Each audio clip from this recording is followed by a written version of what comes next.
Монгол Улсын ерөнхийлөгч Ухнагийн хүрэлцүүх Төв Сэлэнг Дархан уул аймагт ажиллан ургац хураалтын явцдаа танилцж, газар тариалан эрхлэгч баялаг бүтээгчтэй уулзан санал хүсэлтийг нь сонслоо.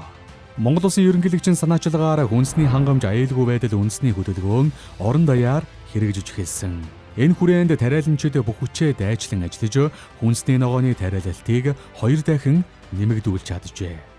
Цаашид ургацын тоо хэмжээг нэмэгдүүлж, дотоодын хэрэгцээг 100% хангахад ямар саад бэрхшээл тулгарч байгааг тодруулан, зарим асуудлыг газар дээр нь шийдвэрлэсэн нь тус уулзалтыг үр дүнтэй болголоо.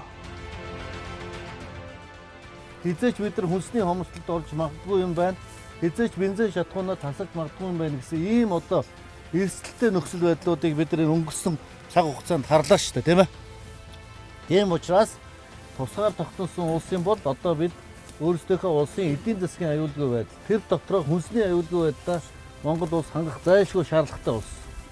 За үүнд манай хадламж, тариаламжт маань, одоо ногоочт маань, жимсгнийхэн бүгдээрээ одоо маш одоо сайхан сэтгэл гаргаж оролцож байгаад их баяртай байгаа. Монгол Улсын ерөнхийлөгч Ухнагийн хүрэлцэх хүнсний хувьсгалыг зарласаа, дотоодоос одоо хүнсээ хангая, дотоодын хүнсээ хэрэглэе гэж уриалсан тийм ээ. Хүнсээ бид нар гаднаас гойхгүй, балиг уцаарч гаднаас худалдаж авахгүй ийм байх нь бол энэ өргөн удам газар нутагтай, байгалийн боломжит үр жимт газартай ийм Монгол улсын хувьд бол юунаас чухлаа. Энэ дэр бол төрийн бодлого зөв чиглэж явахад аяндаа ард иргэд газар тариалжт маань бол одоо бодоо тариагаар хангах ариун үйлстэй бол хүчин зүтгэнэ гэдгийг хэлэх. За Монгол Улсын ерөнхийлөгч Ухнагийн хүрэлцүүх нэгдсэн үндэсний байгууллагын хурлаас эренгүүтээ шууд газар тариалан бүснүүдд ажиллаж байна. Одоо үргэлжлээд бас хүнсний үйлдвэрүүдээр ажиллана. Тэгэхээр одоо өнөөдөр ингээд баялаг бүтээж байгаа үндэсний үйлдвэрлэгчид тэр байтугай нийт одоо ард иргэдийнхээ хүнсний хангамж аюулгүй байдлын төлөө ажиллаж байгаа энэ баялаг бүтээчдийн ажлын уялдаа холбоог сайжруулах газар дээр нь асуудлыг бас шийдэж байгаа нь онцгой байна л да. Мэдээж одоо үндсэн хүнсээр дотоод хэрэгцээг хангах том зорилго явьж байгаа. Энийн дотор бол нэгт бол бид нар бол үр тариа гурлаараа бол одоо дотоод хэрэгцээг 100 хангаж байгаа. Мөн одоо цаашлбал бүс нутагтаа магадгүй гурилаа үр тариагаа экспортлох юм бодлого бас явж байгаа учраас энэ ажил маань тариал эрхлэгчтэйгээ нийлжиж энэ ажил маань одоо цогцоор хийгдэх болов гэж харж байгаа. 2022 оны төлөвөөр улсын хэмжээнд Улаанбуудай төмсний хэрэгцээг 100%, хүнсний ногооны 70%-ийг дотоодоос хангах боломж бүрдэх бөгөөд хүнсний ногооны үйлдвэрлэл өнгөрсөн жилийнхээс 10 гаруй хувиар өсөх юм. Манай компанид ерөнхийлөгч ирсэнд шин сайдтайгаа гишүүд ирсэнд бас их баяртай байна. Манай компани ургас энэ жил өндөр байгаа. Одоо бараг 90% дуусж байна. Одоо манайд 3000 тонн бодоо буутсан. Манай сайд ямар ч борлуулалтын дээр асуудалгүй санаа зовхгүй гэсэн. Тэрэн дээр баярлж байна. За Монгол хүн бол гурил мах хоёртой байхад үүсэхгүй. Тийм учраас бид нар бол одоо гурилтай байх үүргийг хүлээж байгаа. Тэгээ энэ гурилтай байх болно гэдэг бол бас төрийн тодорхой дэмжлэг, төрийн тодорхой зорилтууд, асуудлуудыг шийдэж бид нэг хангана. Тэгэхээр одоо бид нар бол энэ хүчин зүтгэх ёстой. Тэгээ төртөөгөө хамтарч ажиллах ёстой. Тэгээ тэрийг бол одоо бид нэр хэрэгжүүлэх чинь бид нэраа гэж бодож байна. Монгол Улсын ерөнхийлөгч маань хүнсний талаар аян зохиос зарласан байгаа. Тэгээд энэ маань үр дүнгээ өгч байна. Одоо энэ жилийн үед бол ургац уулыг сайхан бодоо тариа нь бол одоо өнгөтэй байна одоогийн байдлаар тийм ээ. Тэгээ одоо манай үйлдвэрлэл бол хүнсний их хангамжийг одоо Монгол Улсын хэмжээнд хангаад илүүдэлтэй болсон. Та хугацаа уртаа зээл өгч юм бол бид нар тэргүүрээ тэгээд цаашаа ажлын байраа хангаад ингээ яваад байна. Ингээд ганц гол гацж байгаа юм банкн дээр гацчих.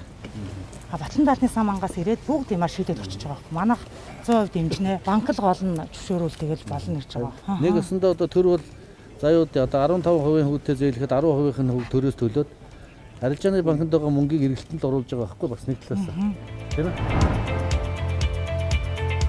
Хүнсний хангамж аюулгүй байдал тэрбум мод үндэсний хөдөлгөөнүүд хэрэгжих болсноор хүнс хөдөө аж ахуйн салбар эрчимтэй сэргэж эхэлсэн тариалан эрхлэгч баялаг бүтээгчид сайшааж байна. Мөн Монгол Улсын газар тариалангийн салбар хөгжиж байгаа ч төр засаг дэмжлэг үзүүлж шийдвэрлэх шаардлагатай хэд хэдэн асуудал байгааг хүндсэн юм. Бид нар ч тариалангийн бүс нутаг гэсэн мөртлөө бас одоо төвийн бүс нутгаар одоо мал айгүй их байна. Ер нь бол тий.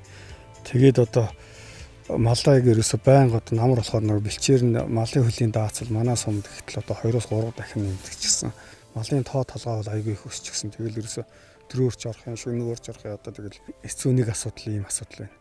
Оролцоо оролт ивэр төрийн дэргүүн маань яг энэ бүс нутагт ажиллаар явж байна. Тэгээ хавар ирээд зорилгоо дэвшүүлээд тариаланчтай уулзсан.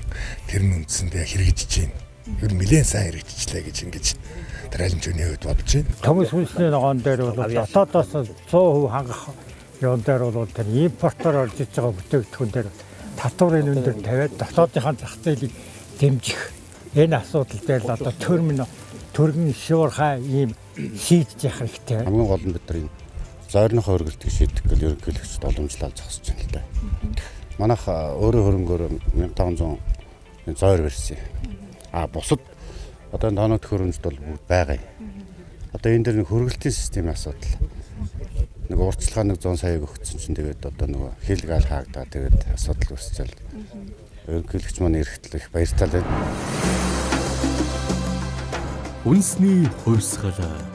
Эх орондоо үндэсний хувьсгал хийцгээе. Үндэсний хангамж аюулгүй байдал үндэсний хөдөлгөөн. Бага дунд орлоготой орнуудад баталгаагүй хүнсний бүтээгдэхүүнээс олж жил бүр 110 тэрбум $. Бүтээмж үйлчилгээний зардал алдагддаг. 5-аас доош насны хүүхдүүд хоол хүнсээр дамжих өвчний 40%-ийг эзэлж жил бүр 125 мянган хүүхэд нас барж байна. Иймд Монгол Улсын ерөнхийлөгч эх орондоо хүнсний хувьсгалыг өрнүүлж ирсэн нь түүхэн үйл явдал юм. Дэлхийд дахинд 829 сая хүн өсөглөн нэрвэгдсэн энэ үед зөвхөн дотоодын хэрэгцээг хангаа зогсохгүй бусад улс орны хүнсний хангамжинд хувь нэмрээ оруулах нь тус хөдөлгөөний нэг зорилго юм. Энэ зорилго дан ганц төр засгийн биш, нийт Монголын ард түмэн баялаг бүтээгчдийн хамтын зорилго. 23 оны төсвөр бид нийтдээ 138 тэрбум төгрөгийг зөвхөн хүүгийн хөнгөлөлт тавьж байгаа. Энэ хүүгийн хөнгөлөлтөөр дэмжлэг үзүүлснээр бид нэг 80 төгрөгийн одоо зээлийн санхүүжилтийг босгох юм болцоо бүрднэж харж байгаа. Хүнсний ногооны агуулгын аж ахуйг хөгжүүлэх, хүлэмжийн аж ахуйг хөгжүүлэх. За мөн одоо сор сорилтын салбаруудыг бий болгоё. За дээр нь болохоор энэ хүнсний босруулах төлөвлөлтөд нэмэгдүүлье. Энийг нэмэгдүүлэхэд бас хөнгөлөлтөө зээлийн дэмжлэг үзүүлэх, эргэлтийн хөрөнгөний зээлийн одоо энэ дэмжлэг, за мөн хөрөнгө оруулалтын зээлийн дэмжлэг үзүүлэх. Ийм одоо хөтөлбөрт хөтөлгөөнд ингээд тусгагдсан байгаа. Солингийн аймгийн манайд бол сүүлийн үед одоо Монгол Улсын ерөнхийлөгчийн зөрөгтэй гаргасан санаачлагуудыг одоо дэмжиж одоо иргэд бол маш одоо тарьж одоо хэлсэн байгаа. Дээрээс нь нэг бас газрын асуудал маш хүндрэлтэй. Иргэдээ одоо газрын асуудыг шийдэхээр заавал дуудлагууданд ордог. Эсвэл одоо шинээр одоо газрын төлөвлөгөөнд орж амжаагүйс инженерийн хувьд нэлээд бас хугацаа алдсан асуудал байгаа. Өнөөдөр чинь Дархуул аймгийн дөрвөн сумын хоёр нь бол яг энэ одоо хүнсний чиглэлээр үйл ажиллагаа явуулдаг юм сумууд. Тэгэхээр зөвхөн энэ орхон сумын төмс хүнсний ногоо тариалж байгаа иргэд Монгол Улсын хүнсний нарийн ногооны 17-оос 22%-ийг хангаж байгаа. Тэгэхээр бидний одоо ерөнхийлөгчийн дэвшүүлсэн энэ хүнсний аюулгүй байдлын хүнсний хувьсгалд бид энэ 17-оос 22%-ийг 25-аас 30% болгож нэмэгдүүлье гэдэг ийм том зорилт дэвшүүлж ажиллаж байгаа.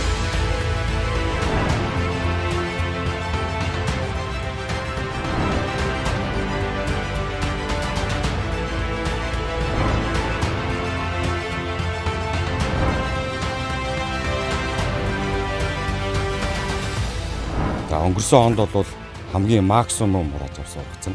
Шинэ залуучууд компани манай энэ цэглэл компани гагаас 60 гаргаж авчихсан. 62 цент. Тэгээд бол тий. Одоо түүхэн 78 оны түүхийг бол давцсан тийм амжилтыг өнгөрсөн онд үзүүлсэн. За тэгээд сумын нийт маасаар бол өнгөрсөн онд нэг 30 гаруй мянган тонн улаанбуудаа хурааж авснаас борлуулагддаг үйлдэл нь бол бараг 50% үлдсэн. Өдрийн талбай дээр хашаан дотроо тэгээд өнгөрсөн оны хувьд бол борлуулалт үнэхээр хүнд байсан тарилчтай.